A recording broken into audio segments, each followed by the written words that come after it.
В этом фильме мы расскажем о кругосветном путешествии на автодоме вчетвером. Я, моя жена Ли и двое наших мальчишек. Через Ближний Восток и африканский континент мы доберемся до самой южной точки Африки – Кейптауна, погрузим машину на корабль и отправим ее в загадочный Уругвай. Потом пересечем обе Америки и через Тихий океан вернемся домой. Мы сделаем наш путь образом жизни, пусть и на время. Подписывайтесь на канал и путешествуйте вместе с нами. Мы въезжаем в спокойную сельскую Намибию, пустынную, умиротворенную и раскаленную солнцем. Еще задолго до начала путешествия мы начали задаваться вопросом, где можно раздобыть американскую визу. Все знают, как это сложно для россиян. Где-то очереди по несколько лет, а в Европе больше половины отказов. Намибия стала спасением. И по пути, и обслуживают нерезидентов. Записались в консульство еще в далекой Уганде, потратив на заполнение анкет пару мотков нервов. И вот мы здесь. Создаем историю для консула. Кругосветка, сами доехали. Нам дальше без Америки никак. Чисты помыслы наши, любим мы ее очень, но родина дороже. Поэтому не задержимся, только посмотрим одним глазом, что там за высоким забором, и сразу назад. И все же волнение нас не отпускает.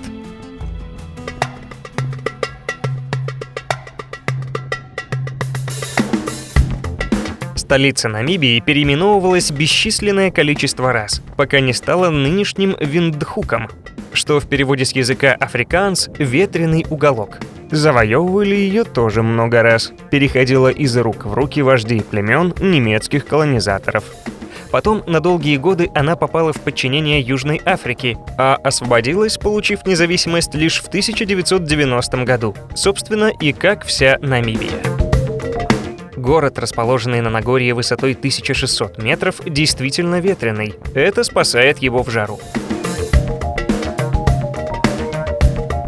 Ну а дальше, как всегда, столица не столица, но для галочки сгодится. Компактная, вся как на ладони, довольно чистая. Несколько десятков высоток, торговых центров, пешеходная улица с продавцами всякой фигни. Метеориты, выставленные здесь как экспонаты, пролились каменным дождем на юг Африки, но никого не пришибли, потому что 500 тысяч лет назад людей еще не было.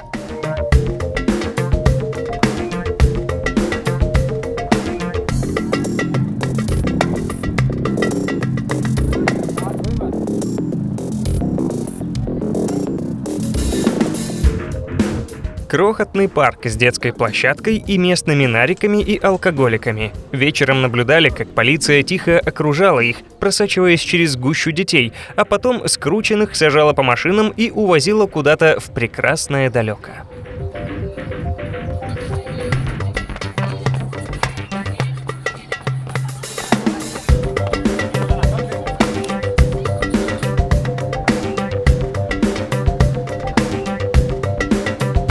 Несколько германских островерхих церквей, картинная галерея, бесплатный музей. Все его композиции посвящены борьбе за независимость, рабское прошлое, геноциду народов. В таких музеях обычно никого нет, и это прекрасная возможность не только повтыкать в старые фотки, но и остановить время, побыть одному, успокоиться.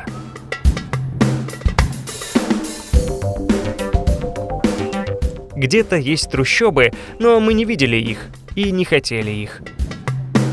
Весь центр буквально утонул в маргиналах, бомжах, бедняках, людях с зависимостью. Они пытаются всячески нажиться, помогая припарковаться, предлагая последить за твоей машиной, оберегая ее от самих же себя или просто просят милостыню на светофорах, потирая худые животы, не гнушаясь простым куском хлеба. Мы видели столько драк между ними за сферы влияния и территорию, что закрывали окна и быстренько ретировались. Впоследствии, когда я катался на велосипеде по центру, они хватали меня за руки, бранились, надеялись замутить заварушку, но я сдерживался.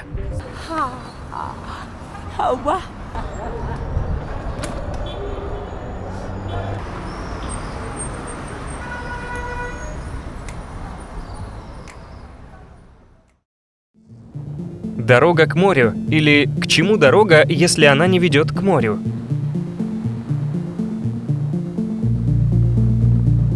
Что же с американской визой? Ходили, учили топик по английскому. Разогнались так, что историю штатов выучили. Ощущение – готовимся к ЕГЭ. Подъем в 6. Чистим перья. Надеваем белые рубахи. К самому Сэму как-никак. В консульстве отбирают телефоны. А там у нас подсказки. Пульс 200. Очередь. Папки в руках. Гробовая тишина. Кто-то уходит в темную дверь. Пытаемся угадать по лицам выходящих решение консула, одобрение или нет. 2 девушки вышли с паспортами в руках. Это отказ. Заходим. Глаза консула в окне. Добрая обезоруживающая улыбка. Начинаю объяснять нашу сущность. Внимательно слушает, успевая что-то записывать. Вопросы его четкие, ясные. Как вы хотите добраться до Америки? Чем занимаетесь в России? Кли, сколько лет вы замужем? Потом молчание. В животе начинает тянуть. Дети как мыши. За спокойное поведение им обещана пицца. Спасибо. В пятницу с утра вы должны прийти за паспортами с визами Соединенных Штатов Америки. Что? Улыбается. За пиццей!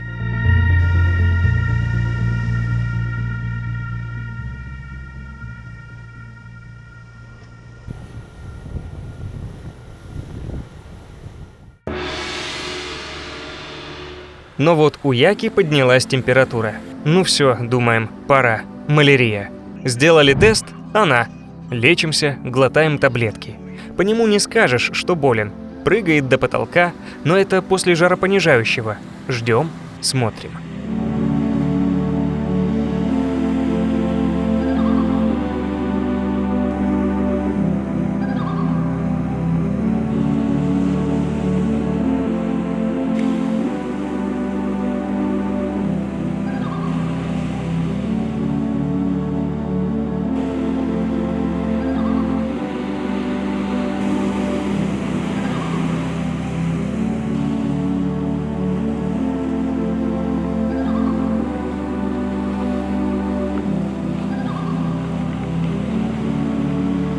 Where is your fish?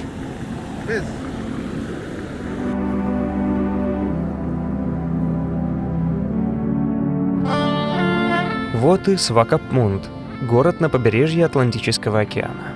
Город-холодильник Намибии, как его здесь называют, омываемый холодным бенгельским течением, берущим свое начало у берегов Антарктиды, из-за чего температура воздуха здесь редко превышает 22 градуса, а воды – 15. Спрятанный в песках, отвоеванный у пустыни, отсюда начинается знаменитый берег скелетов с останками погибших кораблей и остовами китов, выброшенных на берег. Безлюдная пустыня Намиб простирается во все стороны от него. Удивителен контраст климата, когда едешь к городу, пересекая знойную пустыню, и оказываешься в мире холода и ветров, пробирающих до мурашек.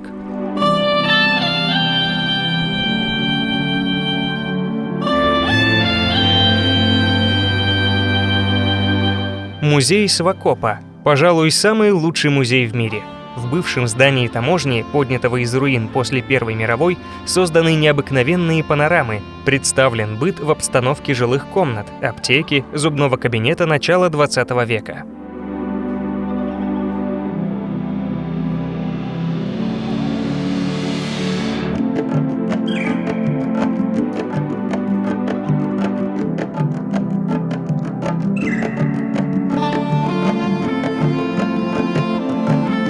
Экспозиции животного, растительного миров, машины уранодобывающей промышленности, пивоваренного дела, кристаллы, полудрагоценные камни, чучела, этнография в фото и украшениях, быте местных племен. В общем, всего, что может быть безумно интересно.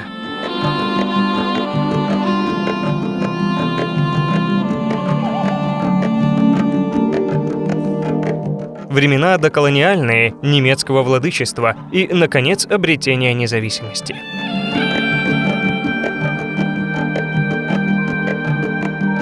С утра в музее ни души. Запах старой мебели, скрип деревянного пола под ногами. Все, что так помогает перенестись во времени и пространстве в те далекие времена открытий земель и изобретений машин. Мы смогли вернуться назад в настоящее только благодаря холодному атлантическому ветру, резким порывам ударившего в лицо при выходе из дверей музея.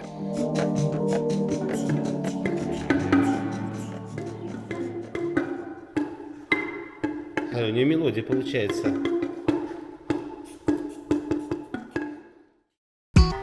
Ну, а сам город, пожалуй, по архитектуре и атмосферности, самый немецкий из всех в Африке. Кусочек курортной Европы на берегу океана. Ухоженный, зеленый, уютный. Почему-то безлюдный. С уличными столиками кафе.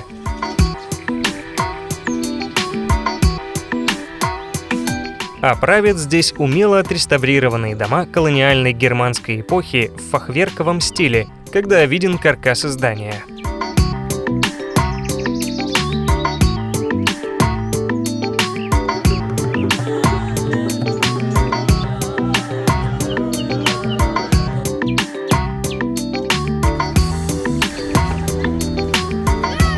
Ну что, у кого вкуснее?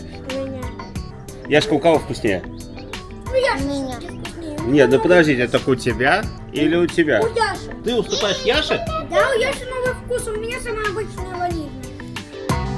Коттеджи на первой береговой линии соревнуются дизайном друг с другом, но все непременно направили свои витринные окна на океан, чтобы отразить уходящее за горизонт солнце.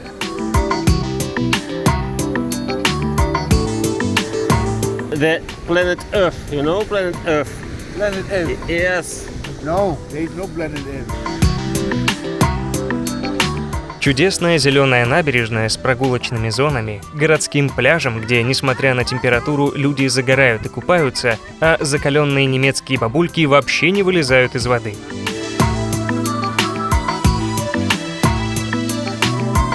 Мы с Владом не смогли не присоединиться к ним.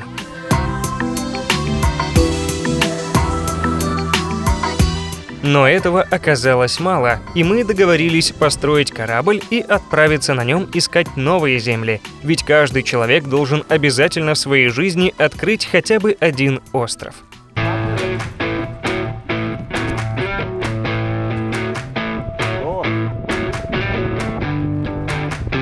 Нас на скалы выкидывает! Назад! Назад! На скалы! Быстро! Разворот! Что это такое, Влад? Почему ты тормозишь? Давай, давай, давай!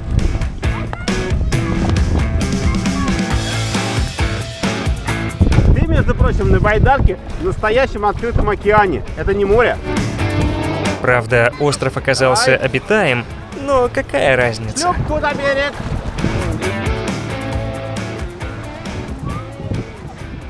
Ну все. Дорога ведет вдоль береговой линии, отсекая океан от жаркой пустыни Намиб. Здесь встречаются вода и засуха, ветер и туман.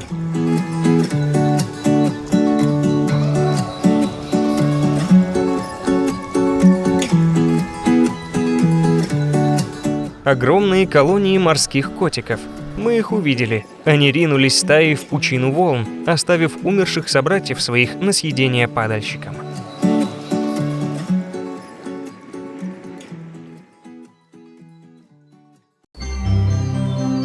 На соленом море, где вода на вкус как слезы, жили фламинго цвета заката.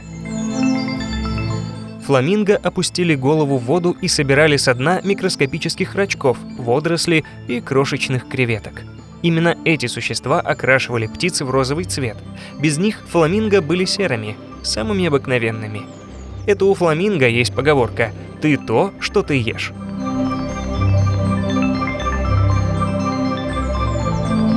Птенцы же рождались серыми, неуклюжими и совсем не похожими на элегантных взрослых. Фламинго никогда не спешат, розовый цвет приходит со временем. Самое удивительное, они почти не спали по-настоящему. Фламинго выключали половину мозга, а другой половиной следили за хищниками. Многие засовывали клювы в свое оперение, так тело теряло меньше тепла. Иногда фламинго танцевали, когда у них было хорошее настроение. Другие птицы завидовали им, их красоте, статности, их элегантности. Отразит зари румянец Гладь зеркальная залива, и начнет фламинго танец, грациозно и игриво. Зыбок мир небесной птицы, грезим хрупкой красотой, алой вспышкой озорницы, флер туманов над водою. В нереальность ощущений красным облаком взметнуться, тайны сказочных мгновений вновь понежиться, вернуться.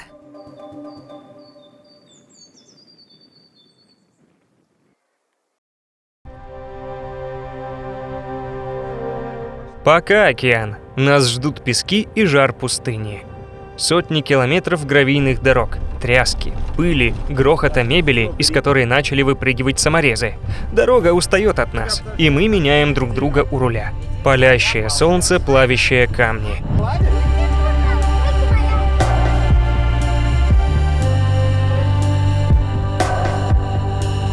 Но пейзажи все время меняются, и бескрайний песчаный горизонт начинают преграждать холмы и скалы, прорезанные руслами высохших рек. Есть ли жизнь в пустыне? Дышит ли она? Видит ли нас? Да, есть.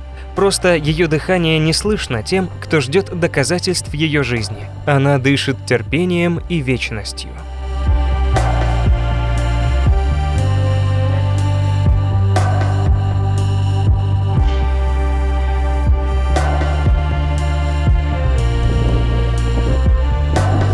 Не знаю почему, но здесь, в пустыне Намиб, мне кажется, что мы в американском Техасе. Песок, разбросанные кузова старых автомобилей, белые сэры в ковбойских шляпах и ботфортах разъезжают на джипах, как на резвых скакунах, поднимая за собой столбы пыли.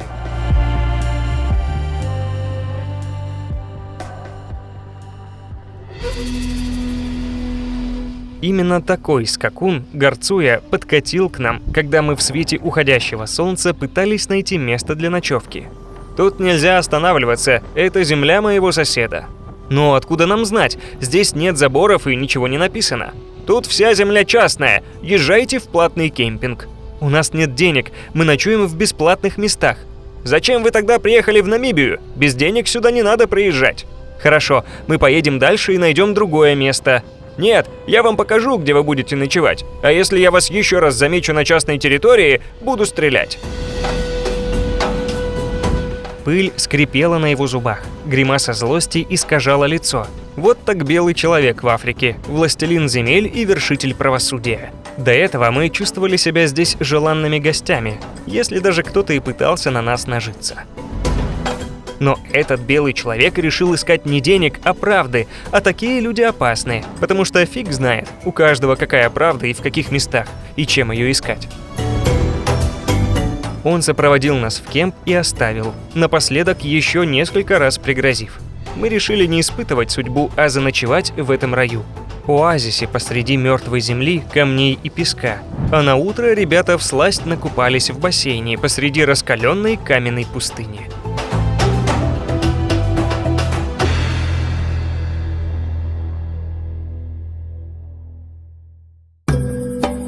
Каньон Сесрием. Переводится с языка африканс как «6 ремней». Название дали южноафриканские переселенцы. Чтобы добраться до нее на дне каньона в определенной точке, к ведру приходилось привязывать 6 кожаных ремней от воловьих повозок. За 2 миллиона лет река вымыла каньон глубиной до 30 метров, но сейчас он наполняется водой, если повезет, всего на 1 месяц в году.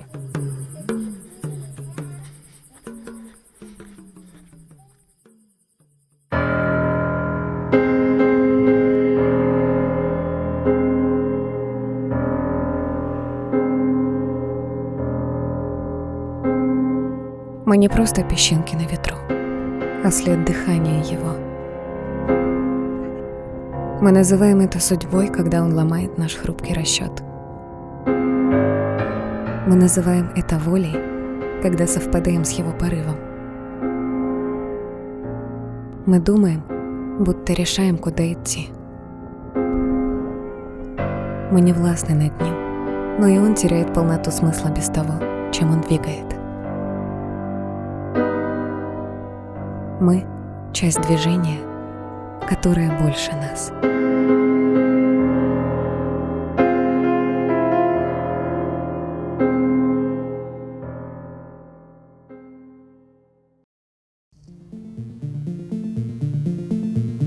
Раннее утро.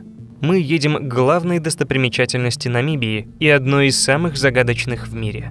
Кто-то считает ее вершиной творения природы, где отброшено все лишнее и проявляется сама суть. Кто-то видит в ней апокалипсис, смерть. Это сердце пустыни, жемчужина, запрятанная в песках ее. А на страже стоят величественные ходячие великаны, песчаные дюны, охраняя ее наготу от лишних непрошенных взоров.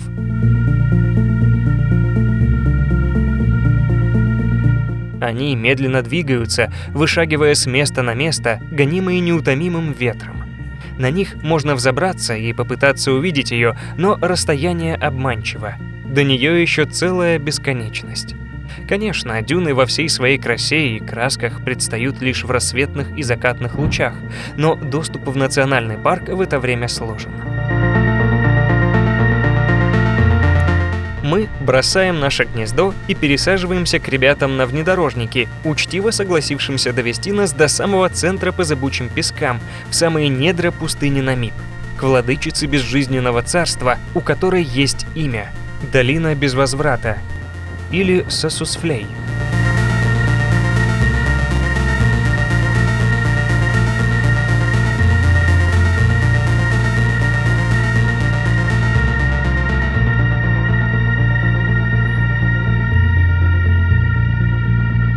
В общем, 900 лет назад здесь все умерло, высохло. Тут была раньше река, и сейчас ничего нет. И очень много живых людей. И сейчас стоит на 4 человека больше.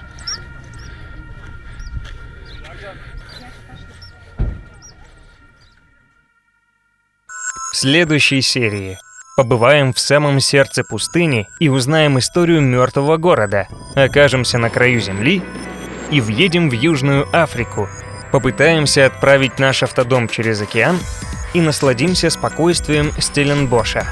Поговорим об ужасе апартеида и доберемся до мыса Доброй Надежды.